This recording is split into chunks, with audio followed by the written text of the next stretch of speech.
Erisipela, a importância de diagnosticar e tratar para evitar complicações. Esse é o assunto da nossa conversa hoje aqui no Teleconsulta, e para bater um papo conosco sobre esse assunto, eu recebo a cirurgiã vascular, doutora Letícia Costa. Doutora Letícia, seja muito bem-vinda, é um prazer recebê-la aqui. Muito obrigada, Salatiel, pelo convite. É um prazer participar, levando informação sobre saúde. Letícia, muito tem se escutado falar recentemente sobre erisipela. O que é esse problema vascular, certo? A erisipela, na verdade, é uma infecção de pele. Então, uma infecção que ocorre na camada mais superficial da pele, na derme, e por causa de uma bactéria que vai penetrar na pele e vai gerar essa infecção. Muitas pessoas acham que é uma doença vascular porque ela acomete mais pacientes que têm alguma doença venosa ou linfática e também tem como sintomas inchaço, mas na verdade é uma infecção de pele. Então não é uma doença vascular, assim como eu pensava e muita gente pensa. Agora, a incidência tem sido maior ultimamente, ou sempre existiu e as pessoas não se atentavam muito? A erisipela sempre existiu, né? Só que pode ser confundida com algumas outras doenças. E hoje também tem muito mais informação divulgada por aí nas redes sociais, né? A internet é um meio muito importante para a gente conseguir essas informações. Então, por isso, acaba ficando mais em evidência.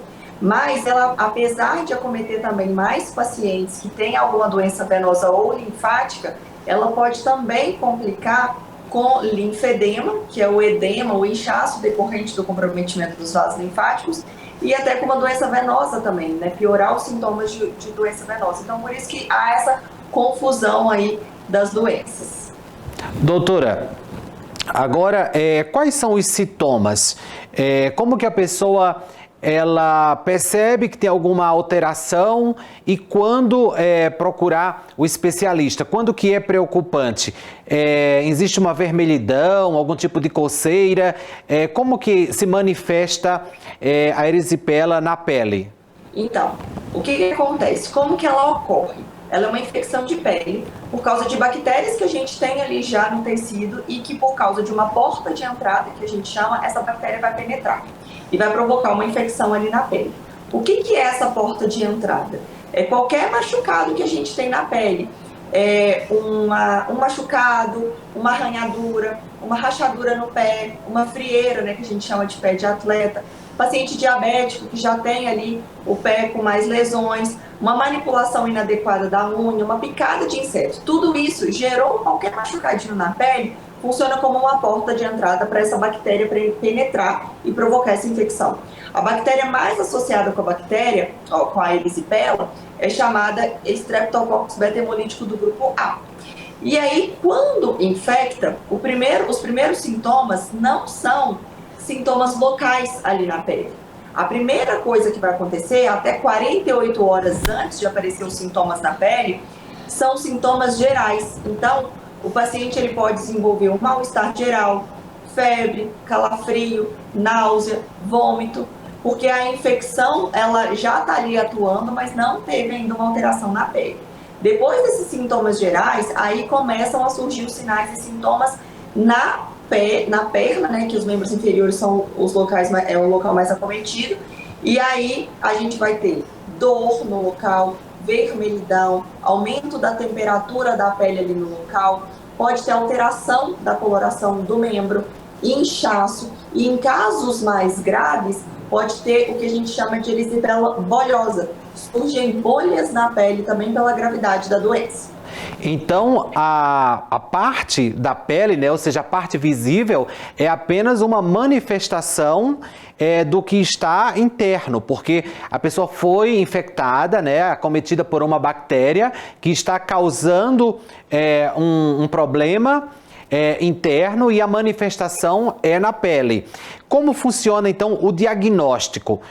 Normalmente a pessoa só procura o médico quando ela já tem já está visível na pele, né, a doença, ou normalmente ela é diagnosticada precocemente pelos sintomas precursores?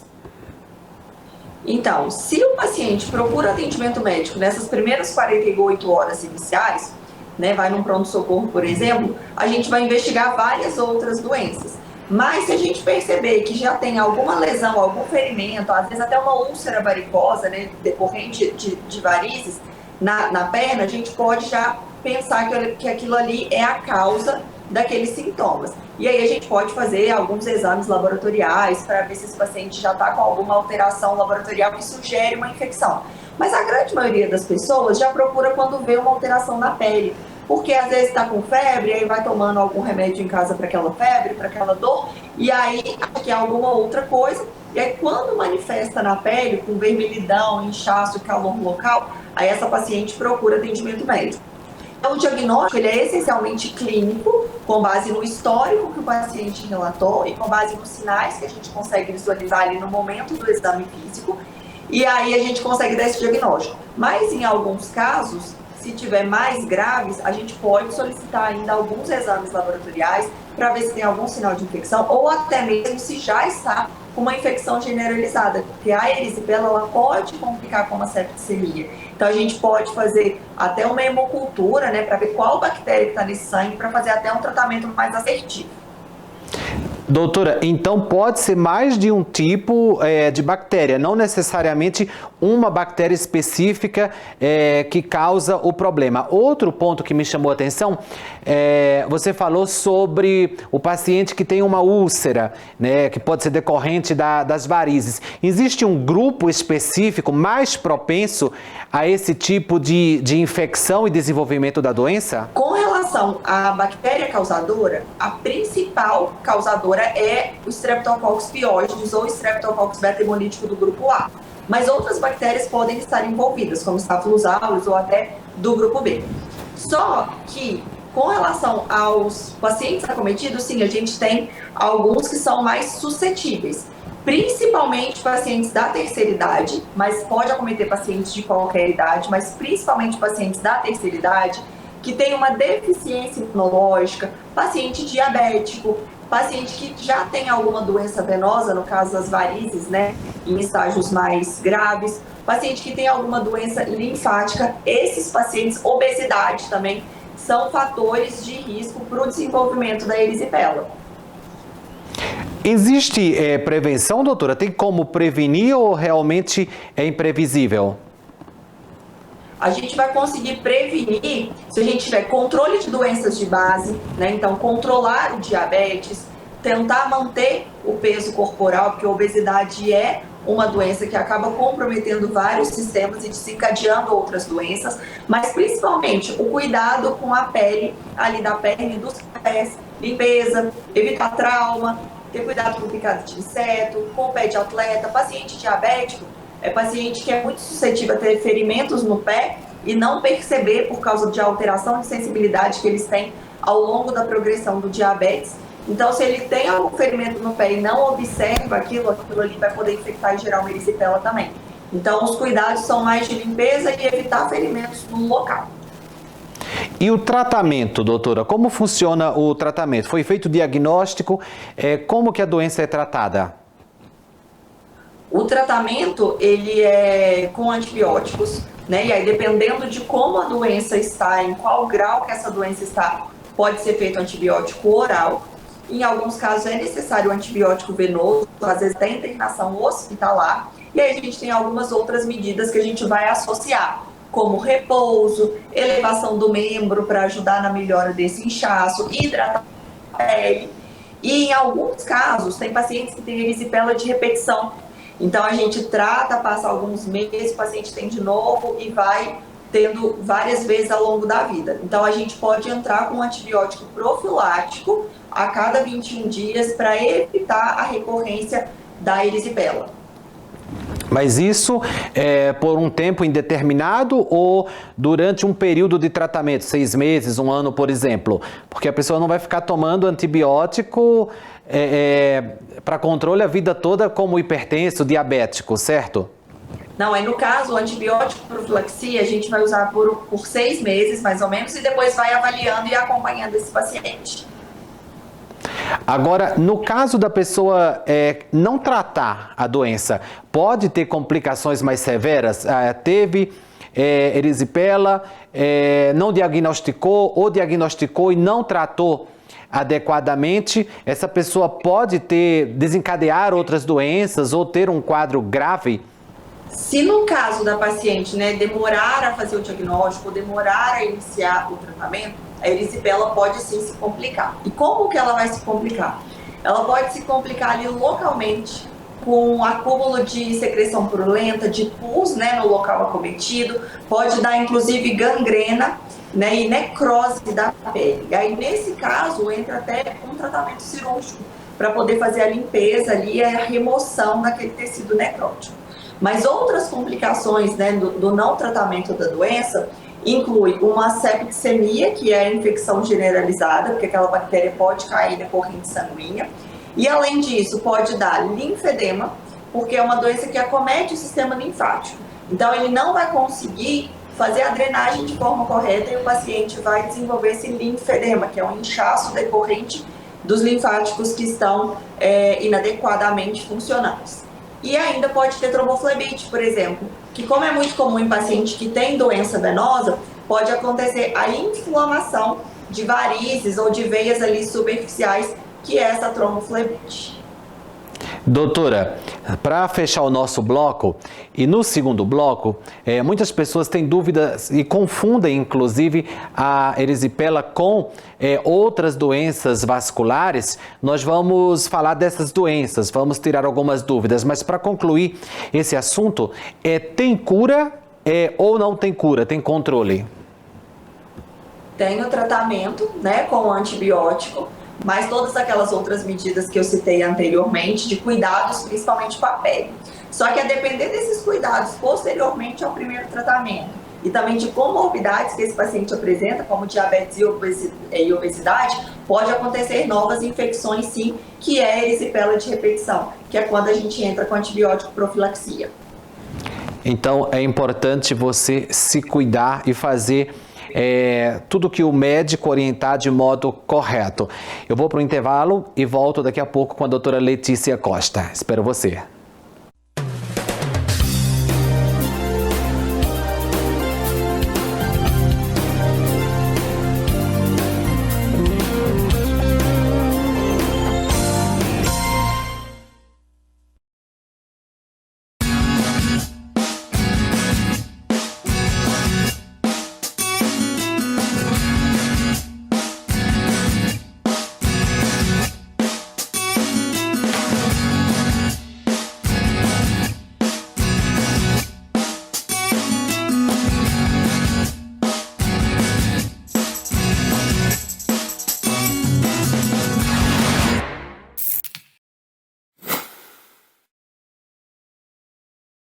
Oito anos de muito trabalho. O programa Viver Eficiente é um grande sucesso da TV. O nosso programa de TV existe desde maio de 2015. Estamos fazendo a integração dos 46 milhões de pessoas em território nacional que possuem algum tipo de deficiência. Afinal de contas, a nossa equipe é especialista em valorizar as deficiências.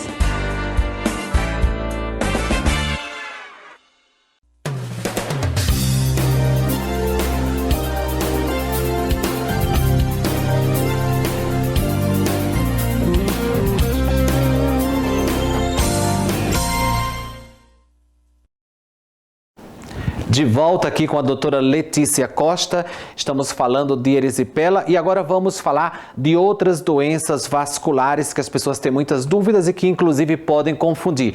Doutora, quais outras doenças podem estar associadas ou serem confundidas com a erisipela? A erisipela, como eu falei, é uma infecção de pele, só que ela dá todos aqueles sinais e sintomas de uma inflamação local. Então pode ter dor, inchaço, vermelhidão, e aumento da temperatura no local, que são sinais e sintomas semelhantes ao de uma doença venosa ou de uma complicação da doença venosa, que é a tromboflebite, por exemplo. Então, quem tem varizes, principalmente em estágios mais avançados, que já com sintomas, né, veias mais calibrosas e sintomas, vai apresentar dor, também vai apresentar inchaço, pode apresentar coceira na pele, que também pode acontecer na erisipela. Em alguns casos de tromboflebite, que é essa inflamação da variz, pode ficar vermelho e quente no local, então pode ser confundida com a erisipela ali. E também a erisipela é mais comum de acontecer em paciente que tem alguma deficiência linfática. E aí quando você tem um problema na sua drenagem linfática, você vai ter um inchaço.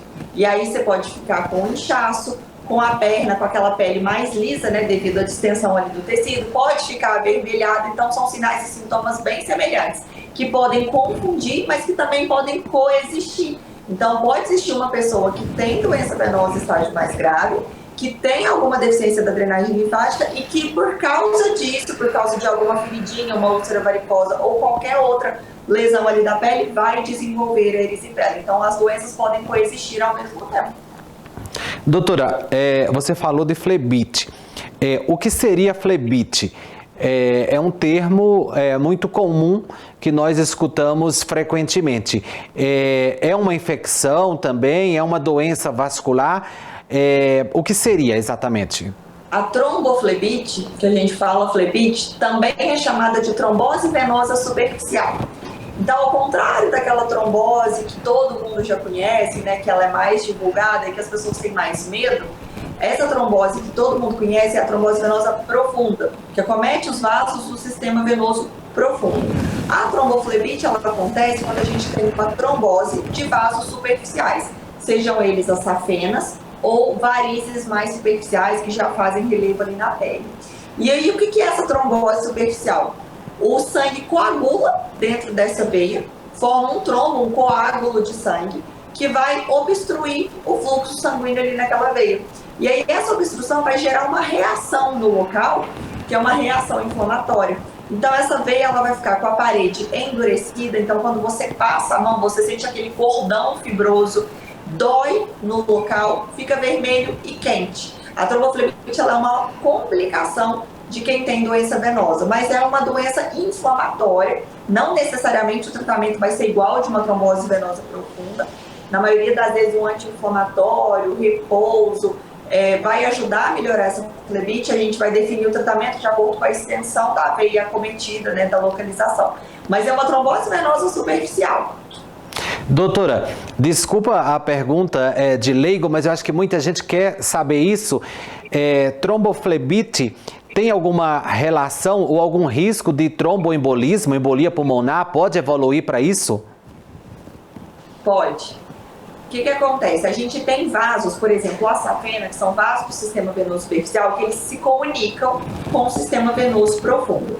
E aí, se esse trombo do vaso superficial migrar e cair no sistema venoso profundo, você pode desenvolver uma trombose venosa profunda e, como complicação dessa trombose, você ter um tromboembolismo, né, uma embolia pulmonar. O que acontece? Se você tem um segmento pequeno, né, uma veia pequena acometida ali na perna, que está longe dessa junção, normalmente a gente vai tratar com anti-inflamatório, o risco é pequeno. Agora, acontece de pacientes desenvolver tromboflebite bem próximo a essa região da junção da veia superficial com a veia profunda. E aí, para evitar uma trombose venosa profunda, a gente já instaura um tratamento como se fosse uma trombose venosa profunda, mesmo sendo uma tromboflebite, para evitar a progressão desse trombo e complicar com uma trombose mais grave. Agora, a tromboflebite acontece por quê? Quais são as principais causas? Tem um grupo de risco específico? Ela acontece mais como uma complicação de quem já tem doença venosa, né? Como é a formação de um coágulo dentro da veia, é porque esse sangue não está circulando da maneira correta. É um fluxo sanguíneo mais lentificado. Então, quem tem varizes calibrosas, dentro dessas varizes calibrosas, o sangue ele tem uma circulação mais lenta. E aí, se ele não tem aquele fluxo normal, aquele sangue mais lento ali dentro, ele pode coagular. Então, tanto pacientes que têm varizes calibrosas, já têm doença venosa em estágio avançado, ou os mesmos fatores de risco para uma trombose venosa profunda. Uma imobilização prolongada, que fica muito tempo na mesma posição, viagens longas, né, ficou longos períodos do dia sentado. Quem tem alguma doença associada, então uma neoplasia, por exemplo, é um fator de risco importante. Uso de hormônios também é fator de risco para trombose. Então, isso tudo associado com obesidade também pode causar a tromboflebite. E a gente pode ter tromboflebite em decorrência de trauma no local. Por exemplo, após uma punção de veia para administração de um medicamento, para administração de um soro, aquele local ali pode inflamar e dar uma flebite também. Entendi, doutora. Você falou também sobre as doenças, né, do sistema linfático. Qual que é a relação com as doenças vasculares? E quais são essas doenças na prática do sistema linfático? Tem algum nome conhecido? É basicamente o linfedema, né? Quem tem problemas circulatórios, má circulação, seja ela venosa ou linfática, tem mais chance de desenvolver erisipela. E quem vai tendo vários episódios de erisipela também tem mais chance de comprometer o sistema linfático. Então é um círculo vicioso. Você já tem uma deficiência linfática, você tem uma porta de entrada infecta. E aí essa infecção acaba comprometendo ainda mais o seu sistema linfático. Com isso você ainda tem mais chance de infecção e vai nesse círculo vicioso aí. E aí, como a drenagem linfática ela não está sendo feita da maneira correta, efetiva, vai ter um acúmulo de líquido extravasado ali, que é o inchaço, que é o edema, e que aí nesse caso a gente chama de linfedema. Entendi. Então, o inchaço, muitas pessoas associam diretamente ao cansaço, mas ele pode ser um sintoma que algo não está certo, né? Seja com o sistema linfático ou com alguma doença vascular. O inchaço, uma vez ok, mas isso de modo repetitivo requer um diagnóstico médico, certo?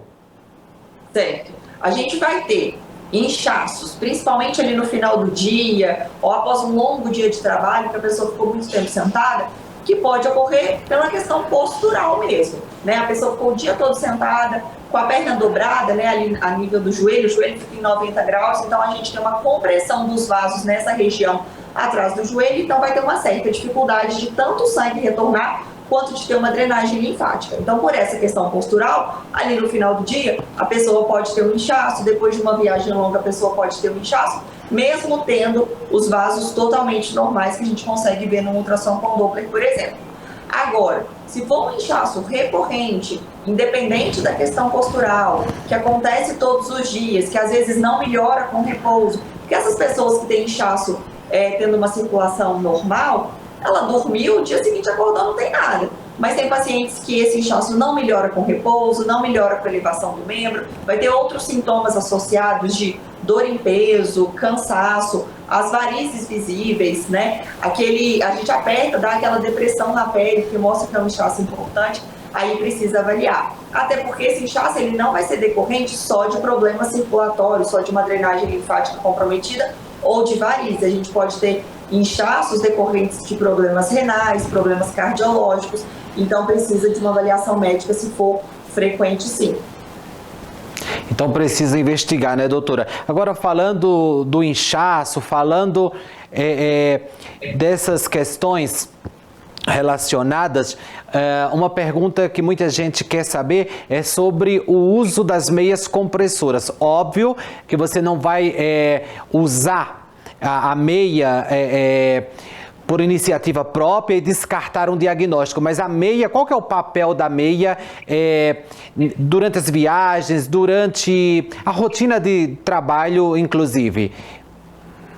A meia de compressão, ela vai ter a função de comprimir, principalmente ali no nível do tornozelo, ajudando a impulsionar o sangue para cima, que é o sentido correto dele. E o retorno venoso é o retorno do sangue do pé de volta para o coração. Só que quando a gente fica muito tempo em pé, muito tempo sentado, esse retorno está sendo dificultado, porque ele vai ser feito contra a gravidade ou porque você está ali com os vasos pressionados contra uma cadeira, por exemplo. Então a meia ela vai ajudar a comprimir essas estruturas ali ao nível do tornozelo e impulsionando o sangue para cima. Consequentemente, a gente vai ter uma melhora dos sintomas de dor, de peso e cansaço na perna e de inchaço. Então a meia vai aliviar os sintomas e, de certa forma, ela também acaba evitando a progressão da doença venosa e evitando ali as complicações de varizes. Essa era a minha pergunta.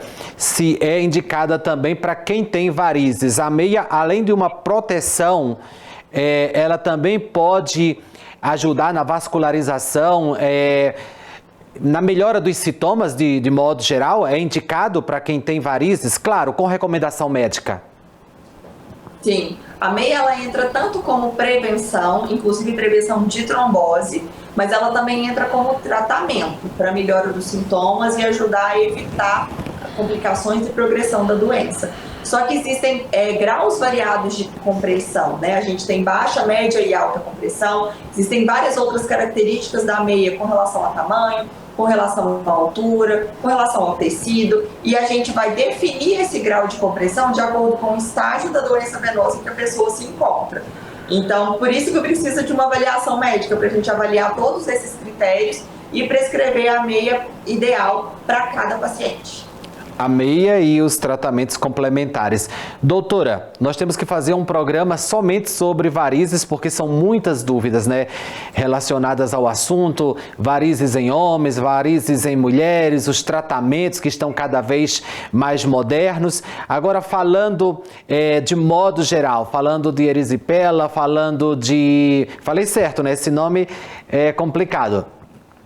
Erisipela, não é isso? Falando de tromboflebite, falando de varizes, o nosso programa ele se propõe, né, levar informações de utilidade pública de modo preventivo e também alertar para o diagnóstico e tratamento correto das doenças. O teleconsulta tem esse papel, né, de informar a população. Falando de teleconsulta, nós estamos aqui na linguagem da telemedicina. Hoje, você como vascular consegue atender por telemedicina? A pessoa que está nos acompanhando de qualquer lugar do Brasil ficou com dúvida. É claro que existem situações que o diagnóstico clínico é necessário, mas uma primeira consulta, por exemplo, você consegue fazer? Consigo sim. Eu faço teleconsulta.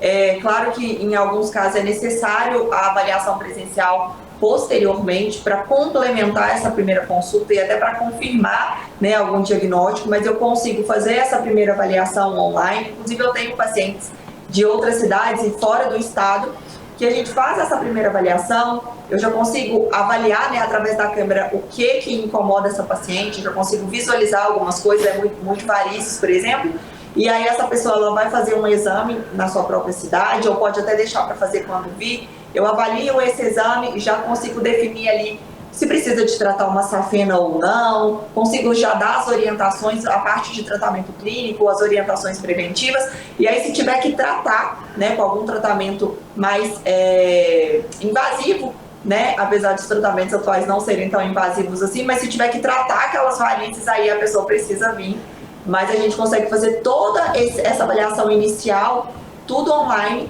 para ela só vir para o tratamento. Tranquilizar o paciente ou encaminhar para um serviço de saúde, né, doutora? Nessa conversa dá para saber a complexidade do caso ou se dá para aguardar, dá para pedir também, né, exames para avaliar mais minuciosamente e adotar uma conduta?